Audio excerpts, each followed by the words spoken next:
Hello friends, welcome to Mother Simple Kitchen. আশা করি যে যেখান থেকে আমার ভিডিওটা দেখছো, কাছে দূরে দেশি বিদেশে সবাই ভালো আছো। আজকে আমি তোমাদের সঙ্গে শেয়ার করব বাটার গার্লিক টমেটো ফিশের রেসিপি। এর জন্য আমি এখানে কাতলা মাছ নিয়েছি।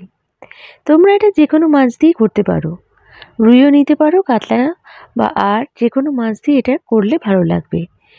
একটু একটু একটু ভিন্ন স্বাদের রেসিপি, আশা করি তোমাদের ভালো লাগবে। অন্তত একবার অবশ্যই ট্রাই করো। কোনো অল্প ইনগ্রিডিয়েন্টসে খুব নির্ঝঞ্ঝাটে এই রান্নাটা হয়ে যাবে, খেতে অতি সুস্বাদু। এর জন্য প্রথমে আমি কাতলা মাছ নিয়েছি, এটাকে ম্যারিনেট করে নিচ্ছি। মাছটাকে ভালো করে নুন হলুদ মাখিয়ে আমাকে অন্তত 10 মিনিটের জন্য রেখে দিতে হবে। মাছটা এখানে ভালো করে ম্যারিনেট করুন, যাতে মশলাটা নুন টুন ভালোভাবে ঢুকে যায়। কিছুক্ষণ মাখিয়ে রাখলে মশলাটা ভালো করে পেনিট্রেট হয়ে যাবে। দেখো, এখানে আমি কড়াইতে সাদা তেল নিচ্ছি। এই মাছটা সাদা তেলে রান্না হবে। কড়াইতে পরিমাণ মতন সাদা তেল দিয়ে আমি মাছগুলোকে প্রথমে ভেজে নেব। মাছগুলোকে বেশ লাল লাল করে ভেজে তুলে রাখতে হবে। এখানে যে তেলটা আমি নিচ্ছি, এটা আমি পরবর্তীতে এই তেলটা আমি কিছুটা তুলে রেখে দেবো। এখানে আমার রান্নাটা তেলের দরকার নেই, বাটারে হবে, তাই জন্য মাছটা ভাজার জন্য আমি তেলটা ইউজ করেছি। দেখো, মাছটা আমি ভেজে নিচ্ছি। পুরো মাছটা ভাজা ভাজা হলে আমি তুলে রেখে দেবো। এখানে দেখো, তেলটা আমি কিছুটা সরিয়ে নেব। এখানে আমি এতটা তেল ইউজ করব না, তাহলে আমাদের মাছের রান্নার ফ্লেভারটা ভালো লাগবে না। আমি তেলটা কিছুটা কমিয়ে নিয়েছি, একদম 1 চামচ মতন তেল আমি রেখেছি। এখানে আমি বাটার অ্যাড করছি, একটু তেল রাখছি, নাহলে বাটারটা আমার জ্বলে যাবে। দেখো, 50 গ্রাম মতন বাটার দিয়ে আমি এখানে অ্যাড করব কুচনো রসুন। এখানে আমি 2 চামচ মতন কুচনো রসুন নিয়েছি। রসুনটা হালকা ভেজে নিয়ে আমি এর মধ্যে অ্যাড করব কুচনো লঙ্কা। এখানে আমি 2টো লঙ্কা কুচিয়ে নিয়েছি। তোমরা তোমাদের ঝাল অনুযায়ী লঙ্কাটা বাড়াতে বা কমাতে পারো। বন্ধুরা, এই রেসিপিটা একবার অন্তত ট্রাই করো।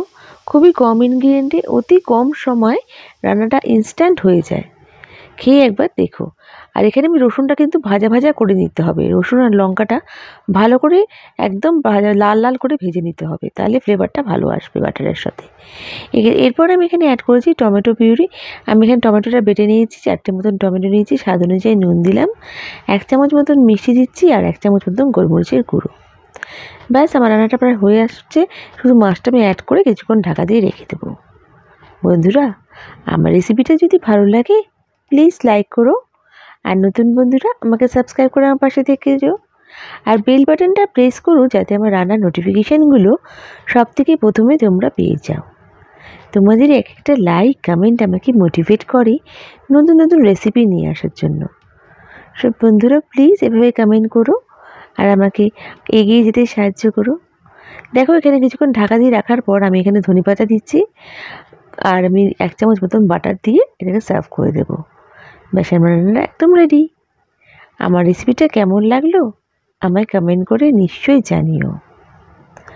আর বন্ধুরা, তোমরা যদি চাও নতুন নতুন রেসিপি তোমাদের জন্য ট্রাই করি, অবশ্যই আমায় কমেন্ট বক্সে মেনশন করবে। আমি ট্রাই করব তোমাদের জন্য নতুন নতুন রেসিপি নিয়ে আসার। নেক্সট রেসিপি নিয়ে আবার আমি হাজির হয়ে যাব। তোমরা সবাই ভালো থেকো, সুস্থ থেকো। বাই।